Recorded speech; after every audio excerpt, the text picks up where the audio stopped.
Hello, everyone, and welcome to the Kentucky Small Business Development Center's weekly webinar.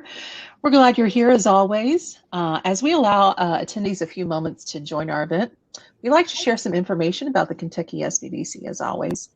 So for 40 years, actually we're celebrating 40 years this year. For 40 years, the Kentucky SBDC has assisted emerging and growing businesses by providing the professional expertise, tools, and information necessary to make sound business decisions. We do this at no cost to you, thanks to the U.S. Small Business Administration, who co-sponsors our program. The program has been administered by the University of Kentucky in partnership with additional colleges and universities and local economic development agencies. We're part of a national network, America's SBDC, which has over 1,000 centers across the nation. To learn more, visit us at kybizhelp.com, and there you'll find additional resources to help start, fund, and grow your business. As always, we'll make a recording of today's event available to you later this afternoon. So if you need to step away or if you're having any technical issues, you'll have access to the entire recording. If you look to the right of your screen, you'll find the chat feature. And there, if you have any questions for our presenter, you can post them here and we'll answer them at the end of the presentation. In addition, since we're focusing on cybersecurity today, you're going to find a downloadable cybersecurity toolkit there in the chat. So you'll look for that and download that. You'll have that to look at anytime you like. I'm Janet Flom with the Global Center, which is one of 17 centers throughout the Commonwealth. And with me today are my colleagues from Louisville, Dave Etkin and Tony Sears. So good afternoon. Hey, Janet. Hey, Tony. Hi, Janet. Hey, Dave. Guess what, you all? Pradeep Gupta, second week in a row. They're number one in the chat. There you go. There you go. So welcome, everybody. Again, my name is Dave Etkin. I'm here, the director here in Louisville, the Louisville office, and got a great guest today. All of October, we've been talking about cybersecurity for your business, and it is a very important thing that you need to look at your business. When I do spend a lot of time, working with companies to mitigate risk in their business, and security of their IT structure is one of the biggest things we look at. But we need to have great partners in technology to get that done. So Dean Lause is a great resource. He's a technologist to the highest degree. He is a chief technical officer for Argentum IT. He's about 20, 30 years of experience with numerous Fortune 500 companies. He'll tell you a little bit more about himself. But what I do like about Dean is he lives the tech dream, because he has a total tech-enabled home where all he has to do is say good night and everything turns off. All the lights are off, the doors lock, and the TV turns off, and he's ready to go. So that's quite the setup. So, Dean, I'm glad you're here today, and I hope that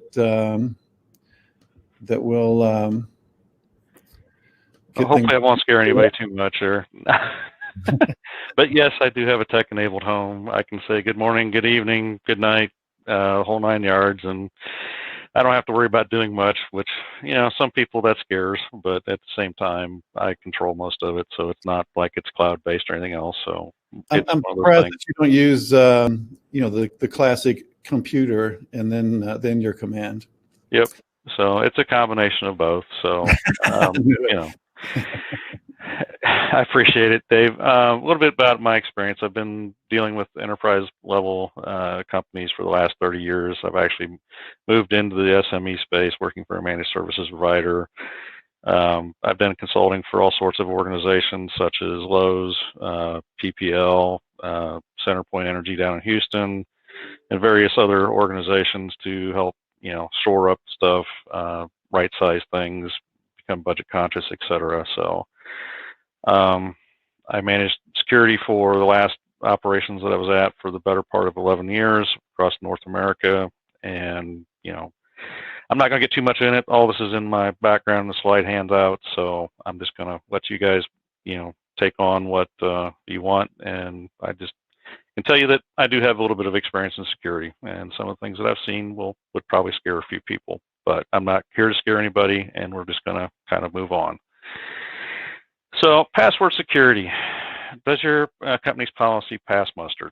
That's always a big question, and I will tell you as I get a little bit further in, 81% of the hacking-related breaches are used, from either stolen or weak passwords. And then I'll get into a slide here in a little bit, but one of the strongest things you can do, passwords are still a common thread throughout our industry and security when it comes to IT. And any systems you use, banks, credit cards, they've all got passwords. Now, here's the bigger problem. 73% of us duplicate that same password throughout your work environment and your personal work, your personal life. Those are things that I will tell you, you need to change the practice because it's not good. Somebody gets your information, it's stolen, it does appear on the dark web, and I will show you where some of this comes in a little bit later. And nearly half of all of our employees don't like changing their passwords, and if they do change their passwords, they just add a digit or change a character to their password when updating your passwords. Even companies that force their password resets every 90 days. Microsoft has announced they've done away with password changes. The reason being is it allows you to use a more complex password that you can memorize and not have to change. And it is something that has been proven that actually increases security if you use a longer password, a combination of words and things that are unique to, stuff you like to do, like read books and things like that. So do yourself a favor and basically come up with a unique password that only you can understand. The longer, the better, because I'm going to show you a chart with the time that it takes to hack a password. So a little bit of stats.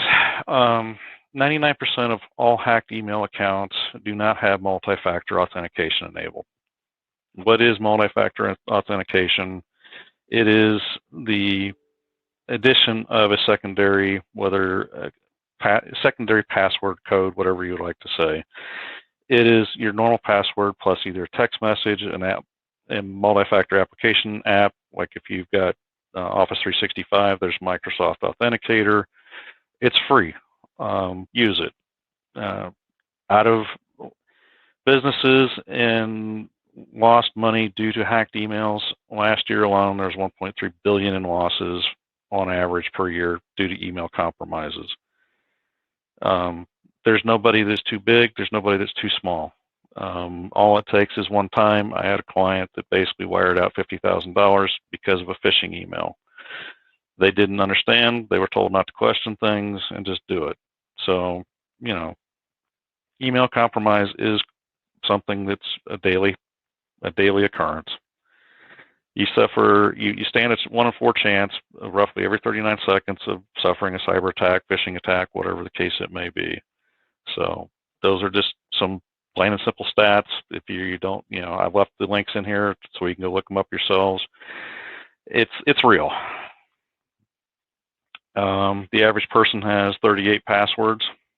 I don't know how you manage those passwords, but there are a lot of tools out there today. A lot of them are free. Some are paid. Corporations are now actually helping with some of that by deploying their own internal, password management tools that you don't have to remember them. Plus, they also help generate random passwords for both your personal and work accounts. We, as a service provider for our clients, actually provide this as a free service, just because, one, it helps us from a security aspect know that customers do not have passwords written down. They've got one place to store them, and it's secured. So as of a few months ago, the last stat I saw was that there's over 300 billion passwords worldwide. This is where it becomes a little interesting for everybody. Along the left-hand side is the number of characters in your password. What does it contain? Numbers only. If you've got an 8-digit numbers only password, it can pretty much be hacked instantaneously. You start moving out to upper lowercase and addition letters, it takes about 13 minutes. upper and lowercase, mixed, characters, 5.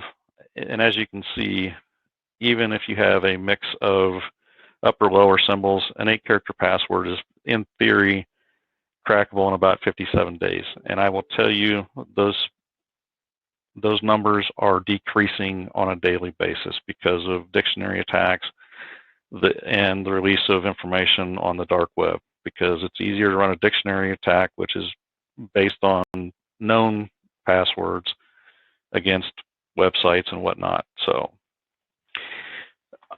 the more complex your password, and keeping them separate will highly, reduce your chance of having your passwords and identity stolen considerably. So if you've got the time and patience, take it out and make an 18-character password with upper and lowercase and symbols and save it. And there you've got probably the best option you have. I can't tell you that if you come back in another 2 years what this is going to look like, but it's going to be significantly less, that I will guarantee.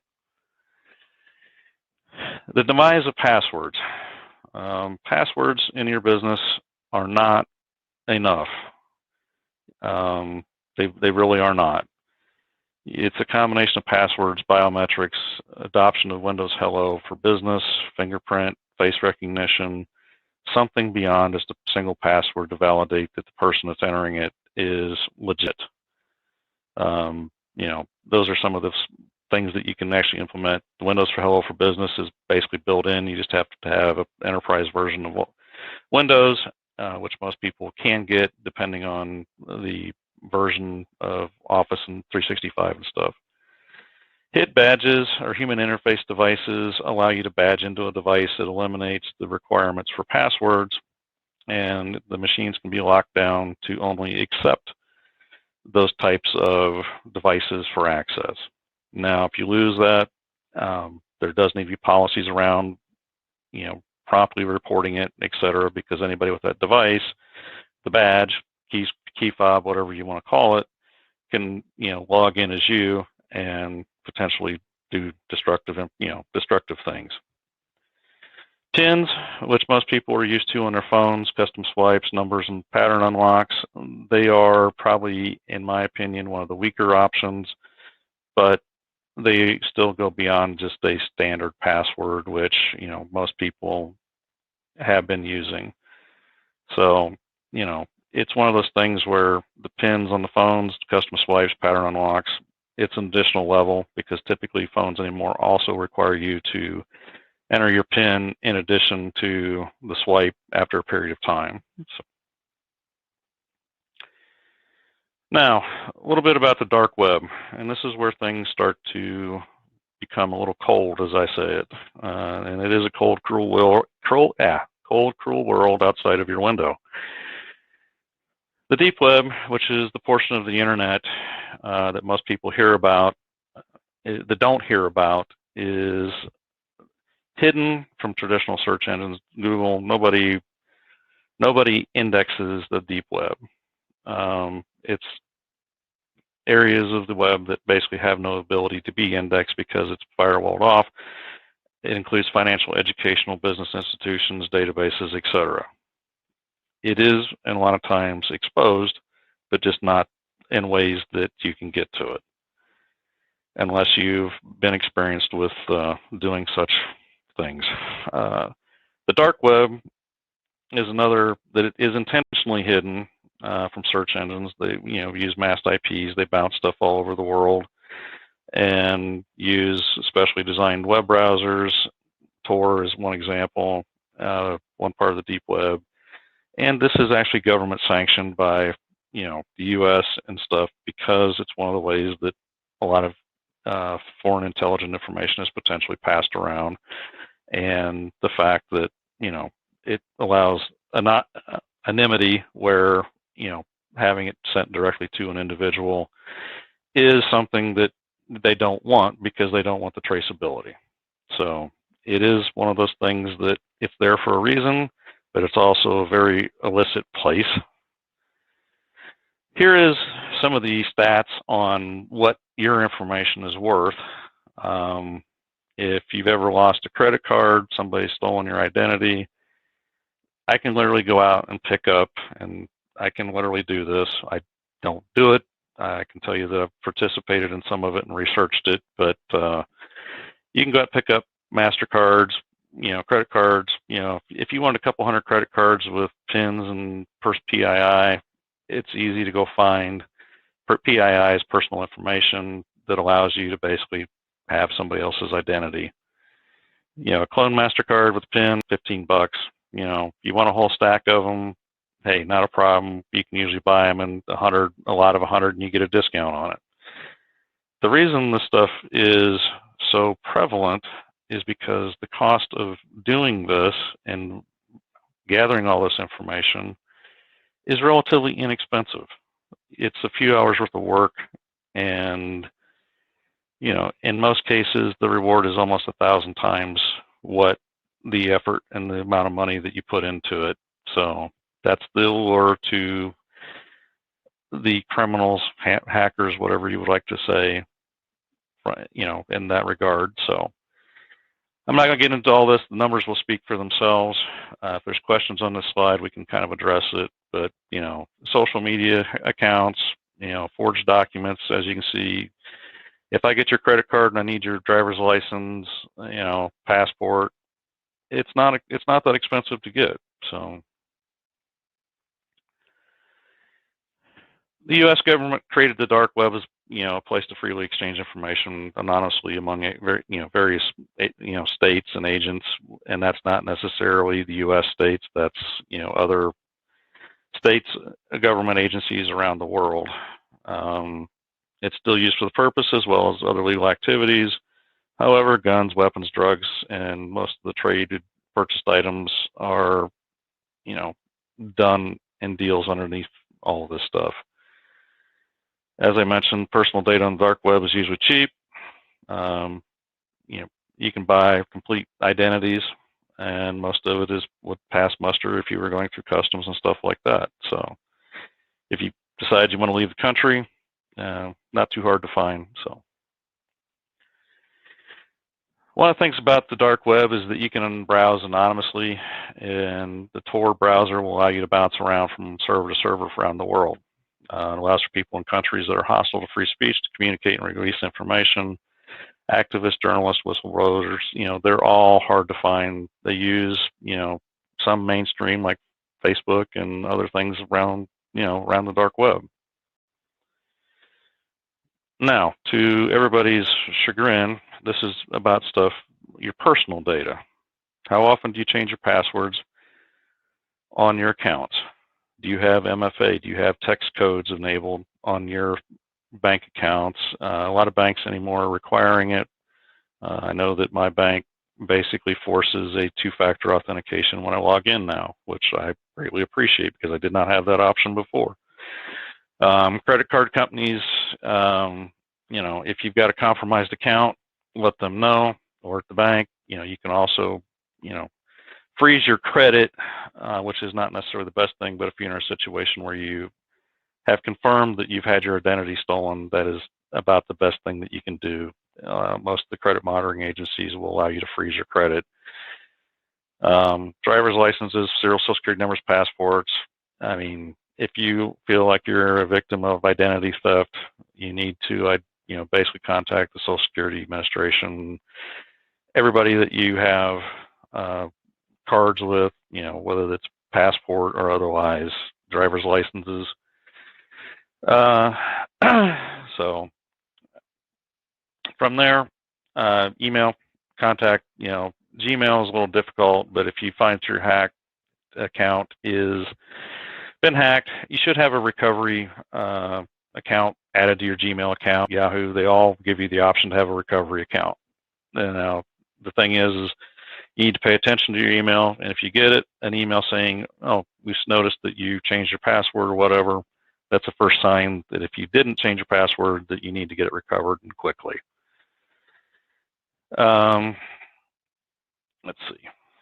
And questions on like Facebook and stuff like that we'll get into here in a second. So enabling multi-factor authentication on all accounts. Facebook has the ability to do that, monitor your credit.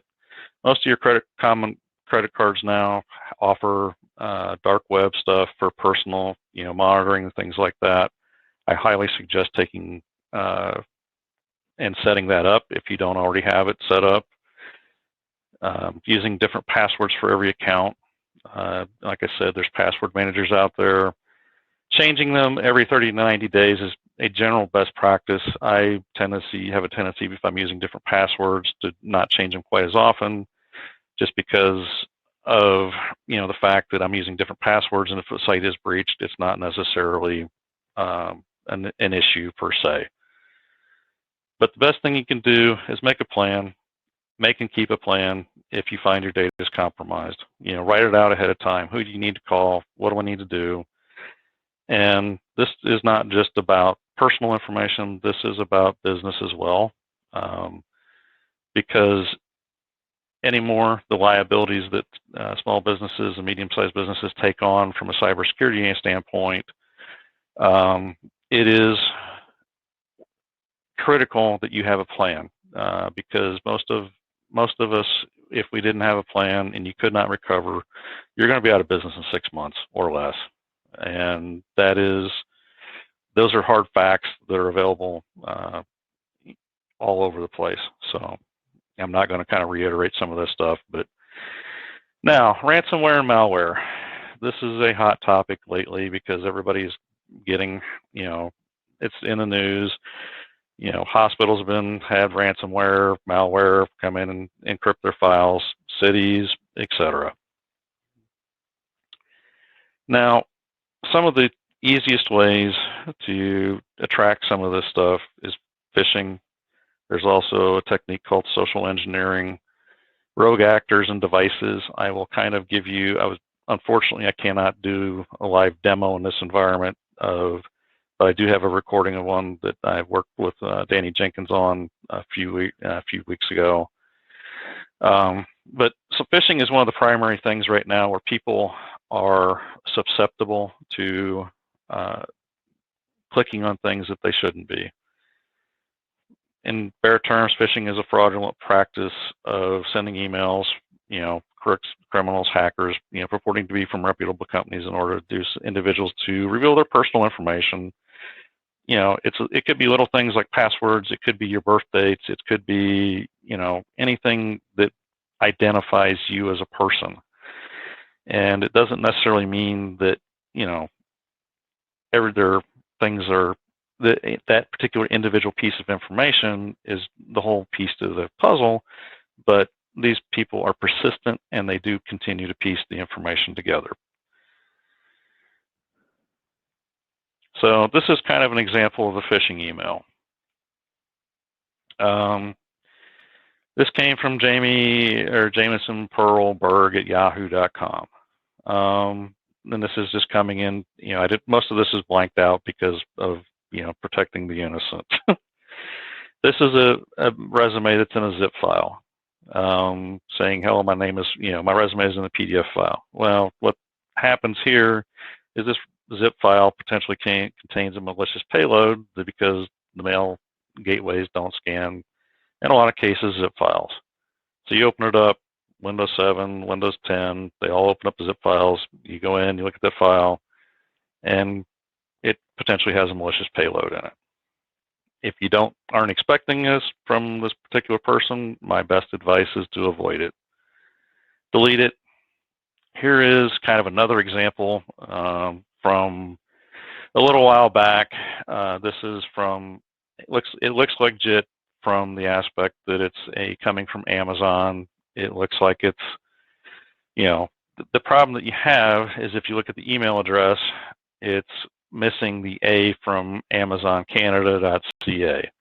So if you just glance at it quickly and don't pay attention, you're going to be clicking on links that are probably malicious.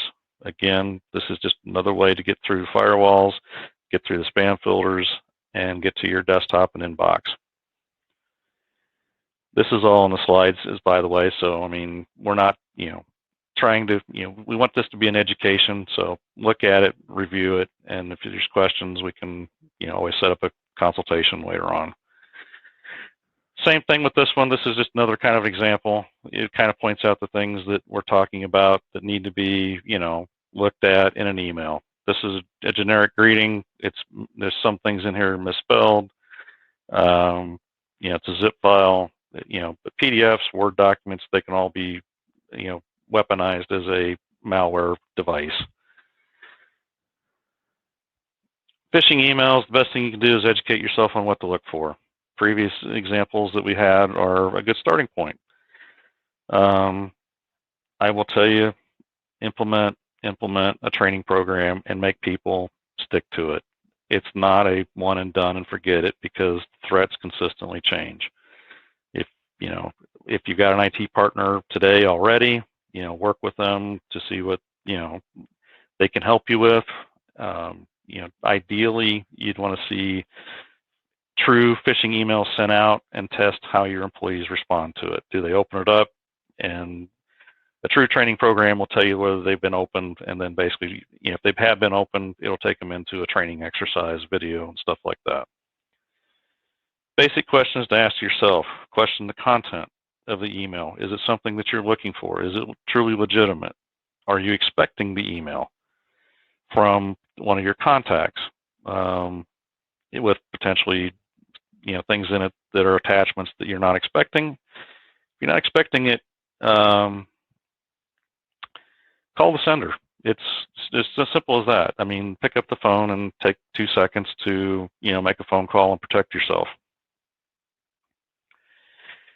Social engineering is a non-technical strategy cyber attackers used, and it is heavily based on human interaction.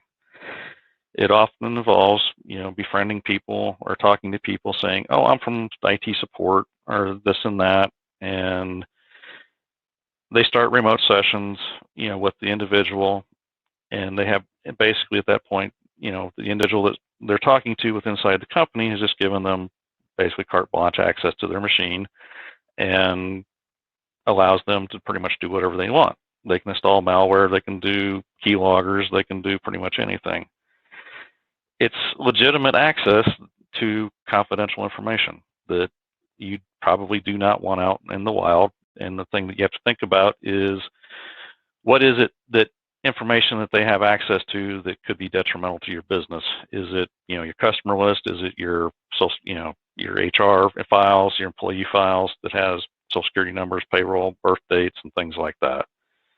So it depends on the individuals that they social engineer with, but it is true, it does happen, and we have done testing with social engineering to see how far we can get into an organization, and I can tell you that the reports that go back can scare you.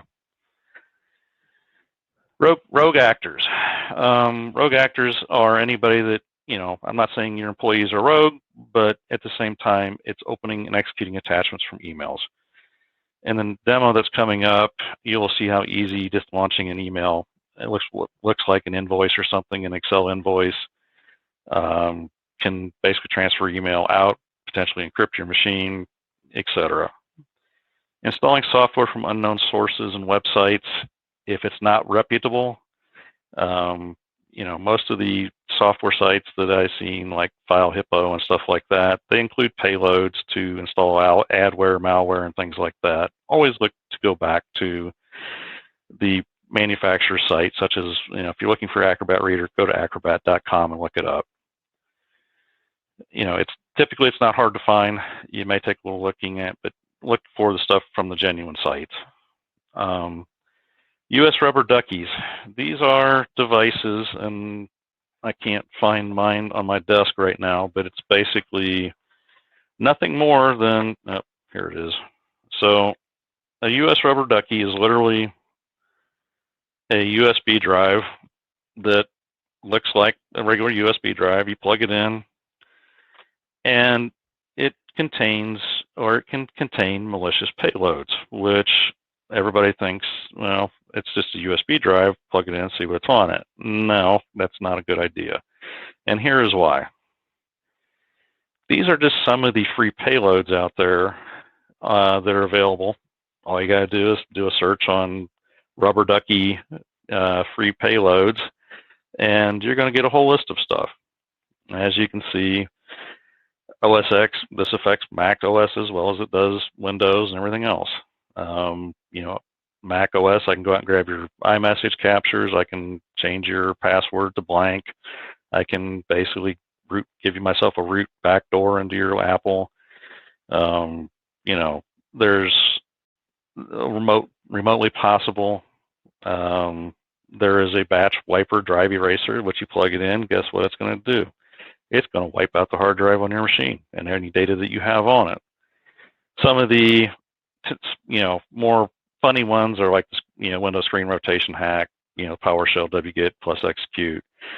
But this particular payload in general can be reverse engineered to basically send data off-site. I'm not going to concentrate on this too much more, but if you're interested to see what's freely available between Amazon and this, it doesn't take much. It's basically a $50 pack and can have most of anybody's information if you so choose. So, Ryan, if you're ready to, you know, do the video demo of basically a system having files transferred out, I would greatly appreciate it.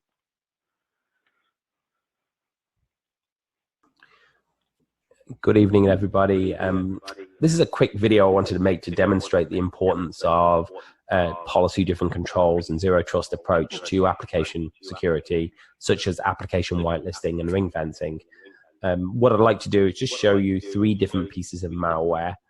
I have 2 computers here, a VM running a corporate antivirus. I'm not going to go into which corporate antivirus, but it is a paid antivirus.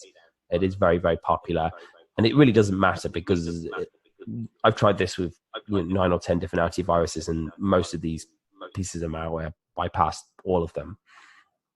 I have a second server, which is basically an AWS server sitting in the cloud. They're not on the same network. There's no link to them. This server is accepting HTTPS connections to receive data. I've got 3 pieces of malware here. They all work in different ways. The first one I'll start with is a traditional EXE virus. But it disguises itself with an Excel icon. So if someone was to swap out a document, it'd be very easy for you to run it without knowing. When you open this file, it appears as though nothing happens. In the background, though, the file sits on the computer and it sits there idle for 30 seconds. The reason for that is to bypass the typical sandboxing checks. And in about 30 seconds, it's going to start to upload data to my server here. So we'll give it 30 seconds. And we can start seeing all of the files that from my file server have been copied to this remote host. This shows how easy it is for an attacker to convince you to open something and just steal your data without you even being aware of it. I'm going to delete these files now. I'm going to show you the next demonstration. The next type of virus I've got is actually using a macro in a Word document. So when you open the document, it will tell you, it may or may not tell you, do you want to enable macros? In this case, it's not going to. And the reason is I signed this macro using just a quick search. I signed up online. I set up a Yelp page for a business name and a website, and got one of the digital certificate companies to issue me a code signing cert. And I was able to sign the macro so it didn't give me the normal security prompts. This is getting more and more common, especially in the US. You do have to jump through a few hoops, but if you sign by a Chinese company or a Russian company, you might have to jump through a lot less hoops. You can see again, just by opening that document, it was able to upload all of my data onto this remote server. And the third and final test isn't even going to use a macro. This one's, or download any kind of malware on my machine. What this one's going to do is when I open it, it's going to call a PowerShell command. And that PowerShell command is actually going to go off and copy a file. So I'm going to delete all the files off my server again. And it's only going to copy one file, this one, because I just did it very quickly, so I didn't want to take too long from my file share. So if I click on this link in a document, I don't need a macro. It simply just copies a file from my file server. I think it's an 8K file, so it's going to be this one here, I guess, and just dumps it onto this stolen host. This really isn't to scare you. It really is just to show you how threat detection technologies are looking for bad patterns based on things they've seen before. None of these pieces of malware are particularly genius. They took at most an hour and a half, 2 hours to put together.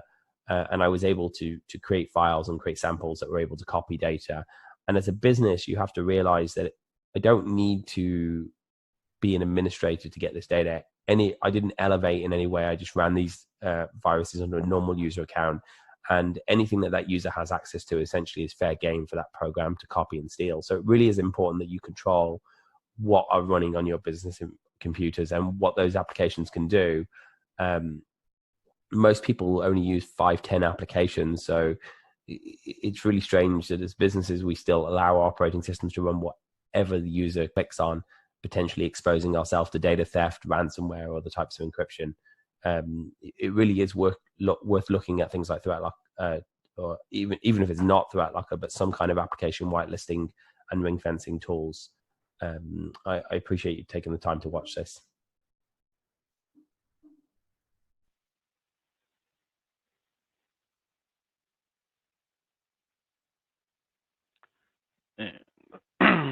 Okay, there we go. Any questions? I guess I'm just about to get into the last piece of this. Best practices, avoiding data breach. I didn't catch that one. And avoiding data breach and stolen personal data is possible. And how we get around some of this, you identify what needs protection, what will put you out of business if it falls into the wrong hands. I mean, these are just some simple things to think about. You know, identifying your personal data, your company data, whatever the case may be.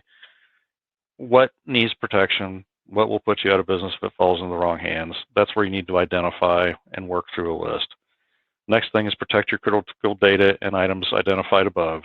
That can be via encryption. You know, there's multiple ways to protect data, and it comes down to each use case is different, and that's where, you know, consulting with somebody that knows and can handle this information, and, you know, working within the confines of your business and how to make it easy but not, you know, overly cumbersome to basically lock that information down. There's a lot of different ways to handle it, so that's one of the reasons I don't get into, you know, how to protect that data, because there's a lot of different use cases and it's going to change from one business to the next.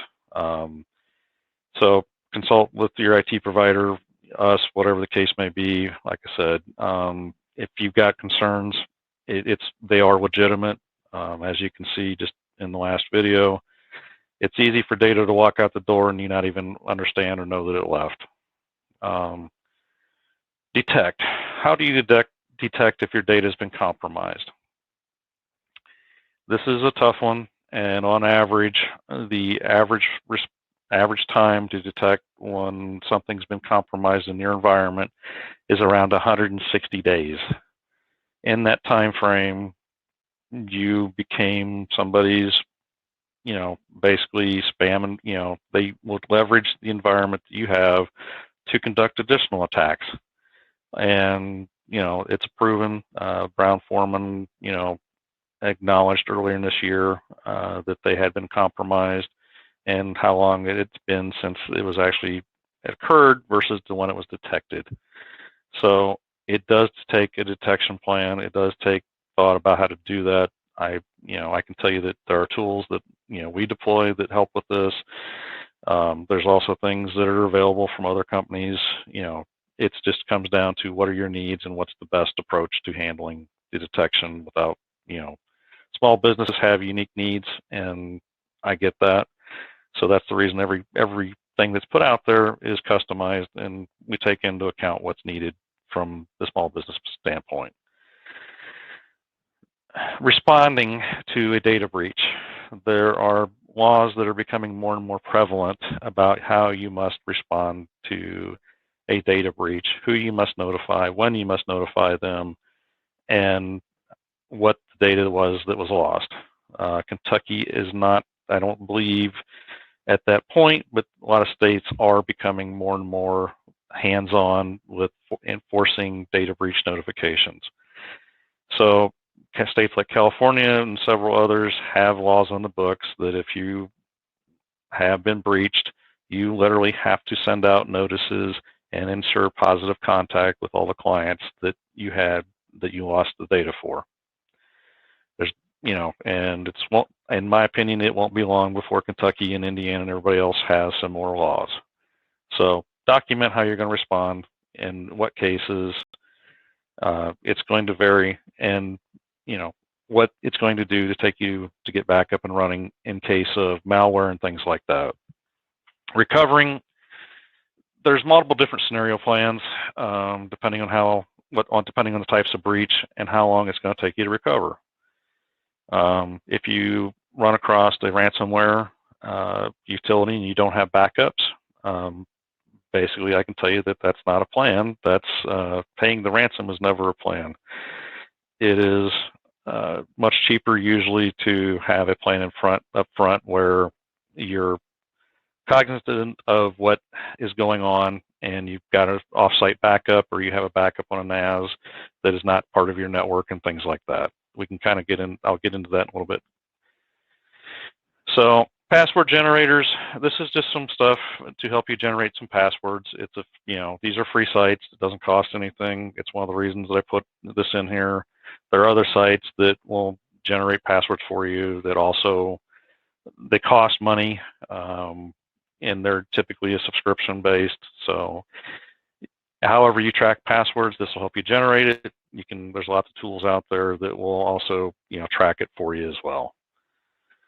Password checkers, these will help you determine how secure your password is. So if you want to just generate a password and see how secure it is, go to this link, type it in, or some slight variation of it. If you don't feel comfortable, which in most cases I wouldn't, I put change a couple letters or numbers to see what it tells you and how secure it is. Have I been pawned? PWNED is a geek speak, for being pawned. They keep an online database of passwords that have been exposed on the dark web, and you can see if your passwords have shown up in it. I can tell you that it is fairly accurate, but don't put a lot of faith in it. It just helps you narrow down and get rid of potential passwords that have been breached elsewhere. Chrome actually has a nice built-in password check. If you go under settings, autofill and passwords, it will check your passwords to see if they've been exposed and or part of a breach. You have to save them in the browser in order for that to happen, which some people do, some people don't. But if they're saved, it's going to tell you which ones have been breached and that you should definitely look at changing it. It's one of the easiest tools to know whether your passwords have been in a breach somewhere as well. So, being in the know, identify what information of yours is freely available, including stolen passwords, personally identifiable information. Credit card companies are the primary free source for that. And it looks like I'm running a little bit behind. So monitoring information publicly available about your company accounts is harder, but it is available. And I can help with some of that. Just towards the end, I'll work on getting you guys a free scan and tell you what's out there in regards to your organization. This is some of my information that I'm using. It's not part of the handouts, but I wanted to show you that it does happen, even to the best of us. And it's not my fault, but it's different websites. This came from Apollo.io, which is an information site. This is my email address. It's that's a password that I no longer use, but it's not disclosed as to where it came from. Again, my password, which is masked, and where it came from if it's available. Same thing. These are all valid, and I will tell you that they are valid. The PII hit, this is name, address information, your home address, whatever it may be, but it's personally identifiable information that can help hackers steal your data and take over your identity. Backups. If you don't have backups, I highly recommend them. They'll save your butt. Automate your backups. Review it on a periodic basis. I suggest quarterly. Back up to another device that does not integrate with your network security, and do not use the same password for other things that to access that device. And test the recoverability frequently as well. There's a lot of people that just set backups up and they move on and they forget about it. Test them, see what you can restore, and make sure your stuff is workable. Just as a sideline, I do have a book that's coming out on November 19th regarding Are You on Thin Ice? It's a co-authored book with a few of the other people that I've worked with in my ventures. If you buy a copy on release day, I'll kick in also a bunch of other stuff. The ongoing cyber tips, you sign up. We don't bombard you. It's once a week with weekly information on different things. It's all typically very good information, and we don't, hound you with it. We don't resell marketing lists or anything else like that. So don't worry about those kind of things. You can always opt out if you want to. So questions and answers? All right. Hey, Dean, that was awesome. We do have some questions, but first, I'd like to ask a quick question. I really thank you for all that. That's kind of some scary stuff, and I realize now that I really got some work to do right away. But you were mentioning the password checker on Chrome, and a lot of times I use Chrome just to store the password, but I also have some antivirus software that also stores passwords as well. Do they kind of conflict? Like if I store in two places? Well, I will tell you that it's not so much a confliction, but you can get them out of sync, so you never know which ones are the correct ones. I mean, it's one of those that's a catch-22. Personally, I will tell you that I don't use both. I use a password management tool it's just better because I can randomly generate passwords, and it doesn't necessarily, it's not tied to Chrome.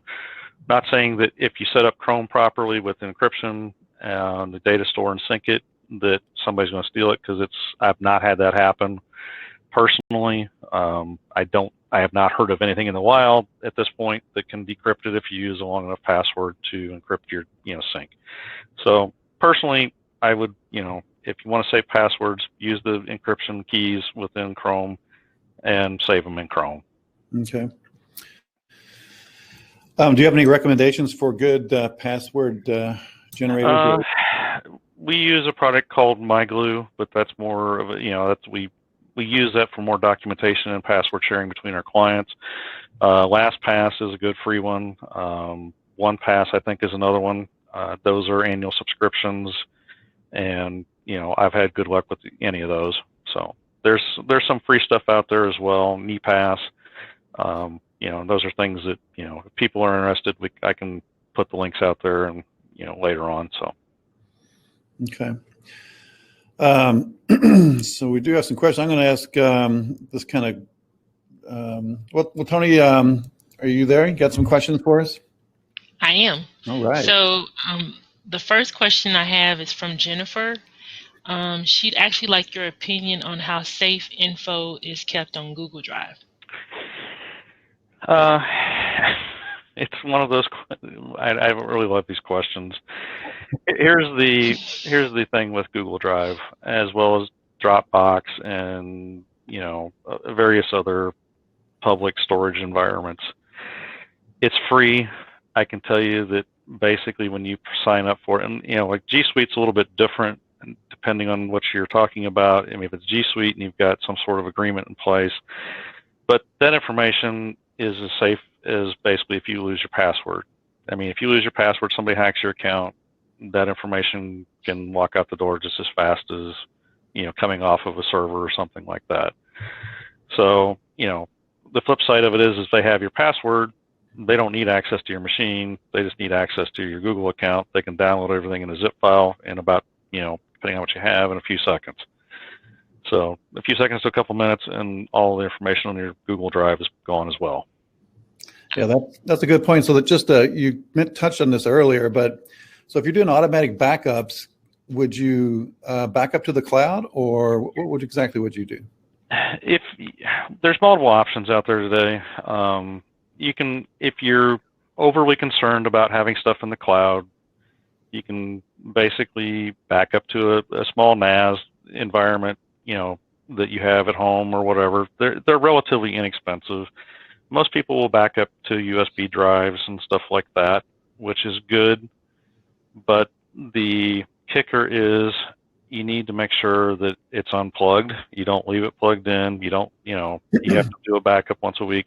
Because what happens is if you do click on something with ransomware in it or something like that, and the USB drive is attached to the machine, the backups are going to become encrypted as well. So therefore, there goes your backups. Okay. So there's tools out there to back up to the cloud as well as to local devices on your home network. And as long as you're keeping the separation of security, different passwords, different devices, and how to map stuff, you're typically a little safer. So. Okay. All right. Thank you. Tony?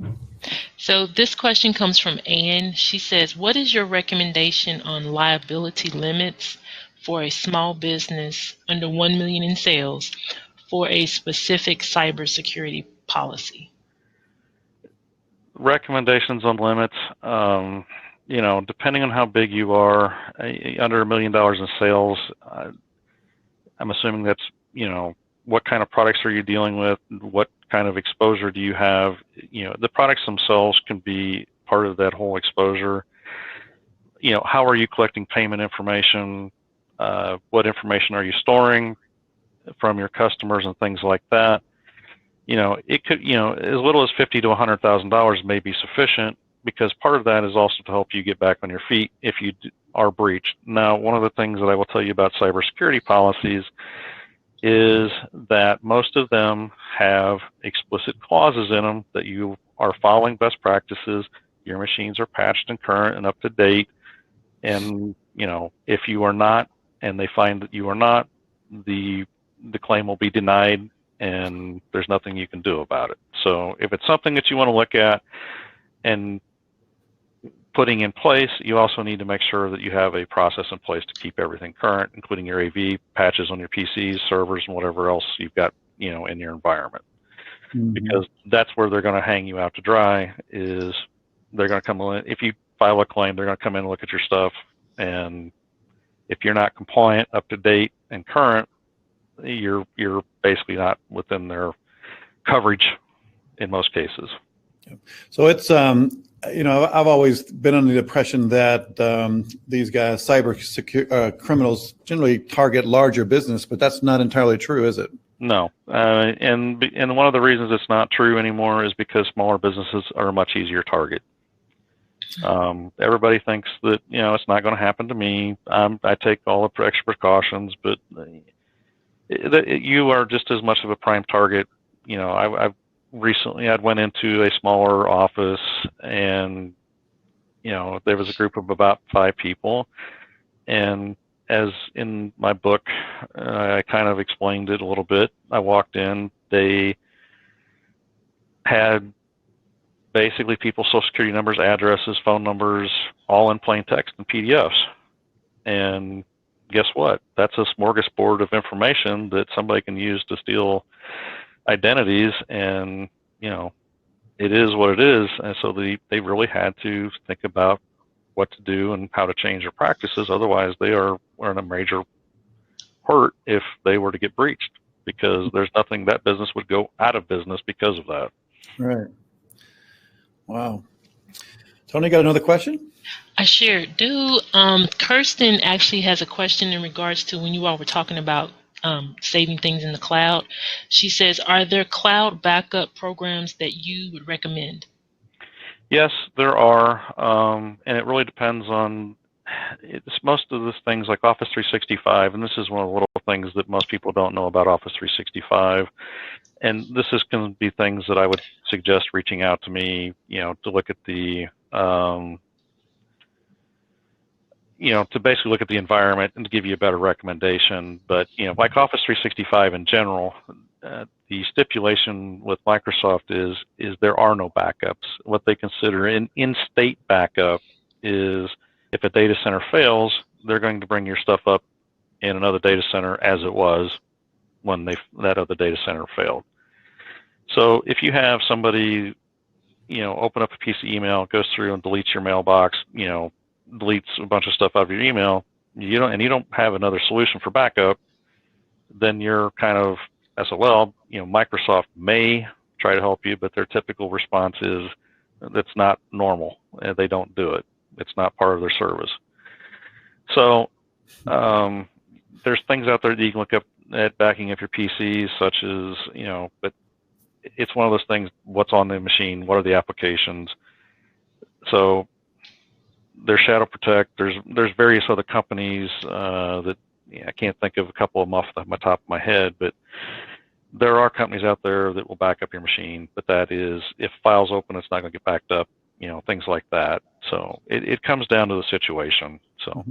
So personally, Dean, would you do this type of backup, cloud backup, or something other solution just for your personal laptop or home computer? I back up my laptop. I take it home. I'm actually backing up my laptop to a NAS since I have a couple terabytes worth of data on my laptop. But I back it up to a NAS because it's a one-time purchase and the drives are mirrored and stuff like that. I mean, there's also Acronis is one of the things I was thinking about. Acronis True Image actually will back up your laptop to the cloud. It runs and it backs it up. So there's lots of little things out there. But the answer is yes, I back my laptop up because if I lose it, something happens to it, I need what's on it. Okay. So just quickly, tell us what a NAS is. Explain that to us. A NAS is a network attached storage device. It usually has the smallest ones have typically 2 hard drives in them that you're used to, the bigger hard drives you're used to seeing in your older PCs and things like that. But they're much larger drives to this date. I mean, I have what is basically an 8 terabyte drive, which is the equivalent of, I don't know how many thousands of pages of documentations that I can, but they're fairly large. The nice part about it is if you buy something that's meant to last, they will hold up and they're serviceable for anywhere from 4 to 5 years. And then nice part is that you got a drive that fails, you don't lose everything on your backup, so you can replace the drive and move on. Mm-hmm. So, thank you. Good information. Tony, you got a question? Yeah, I actually have a few more. Joan wants to know, how safe is Norton? My take on most commercial AAV products, I will tell you, I don't put a lot of faith in them. And the reason being is zero-day viruses and stuff that you hear about on the news. Norton, McAfee, Windows Defender, even the built-in stuff, does not have, it looks for patterns. And that's the one thing about AV is it's looking for something that is known today already. And that is where if you got somebody that introduces a new virus into the wild, it's not going to pick it up, and it may take 2 or 3 days for the vendors to get on board. And in that time, you're susceptible, and no AV is going to potentially stop it. So that's where being cautious and understanding what it is. I've got tools that we put out as part of our security program that basically that video kind of demonstrated, but it will stop those kind of things. So if it's a zero-day virus, it will basically stop any of those transfers and things like that from occurring. So it's designed for zero-day unknown applications. It looks at what it's doing and it just blocks it. So, thank you, Tony. So my next question comes from Catherine. She says, since data is continuously under attack, when do you believe it will be common not to use social security numbers and etc. And transition to biometrics and at least 2 multi-factors being mandated, not simply being recommended?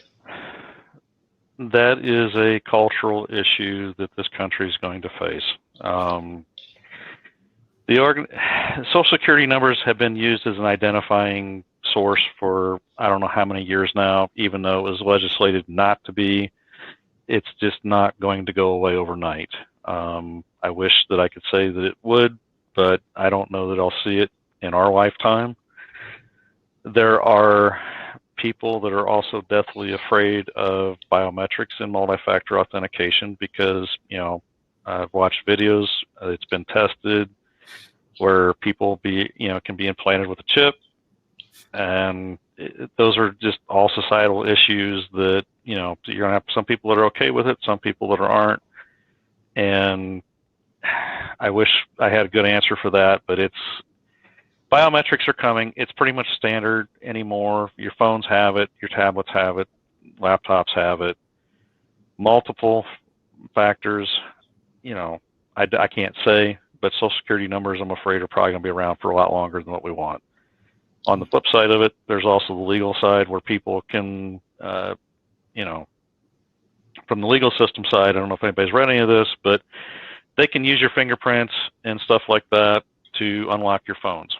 That's perfectly legal. Although if you use a PIN on your phone, they can't force you to give them that PIN. They can force you to give them a fingerprint, but they can't force you to give up a PIN. So it's we have a lot of issues surrounding that, and I don't have a really good answer, but I don't think it's going to be anytime soon. So Dean, what you just talked about on the two-factor authentication, is there ways to do that with your personal machines now? Yep. Google has the ability to force a two-factor authentication. You can set up two-factor authentication on your Google accounts. Yahoo, I believe, also has it. And it's not hard just to go search on, multi-factor setup, and Google, Google has an authenticator app. They can also use your phone as an authentication device with text messages and whatnot. Office 365, it's built in. You just have to download the Microsoft Authenticator app, turn it on, and go from there. On-premise Exchange is not there because Microsoft is trying to get people off of on-premise Exchange, but it's also considerably less expensive usually by moving into 365. So, thank you. Good to know. Tony? One last question. This comes from Lisa. She says, how do we safeguard our older parents' Facebook account? Well, that's a tough one. Depending on how tech savvy your grandparents are, or your parents, there is a app that's built into the Facebook app on cell phones. My dad is 70.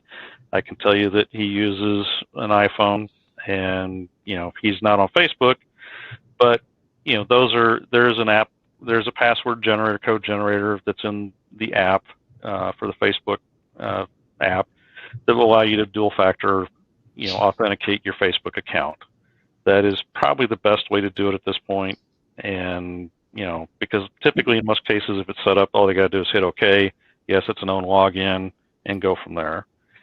That's what it comes down to at this point. That Facebook doesn't really have anything other than that besides text messaging. So I don't know what the level of tech savvy we're talking about, but those are some of the things you can look at. Thank you. Okay. Thank you. I just wanted to let you know, Dean, that Kimberly says, great job, Dean, but this is scary stuff. It is scary stuff, and I didn't even get into the really scary stuff. That would be more presentable in a live environment where I could take somebody's cell phone and pull their data off. But it is real, and like I said, this is not meant to scare anybody. It's to get you thinking about what your security plans are, how to deal with them, and to how to protect yourself and not have your stuff floating all over the internet. So from there, like I said, if you follow the links on the second last page, you can sign up, and I will work on getting dark web scans out to people that are on, and I will tell you that I will not deliver them over email because of the potential information that's in it, but we will work out something to get the information to you. So thank you. Well, this has been awesome. I mean, I've made a ton of notes myself, and I've got a lot of work to do as well, especially on passwords. So, yeah, don't use your kids' names, don't use their birthdays, don't use your wife's name and birthdays and stuff like that. Yeah. Use your favorite movies or something like that, books.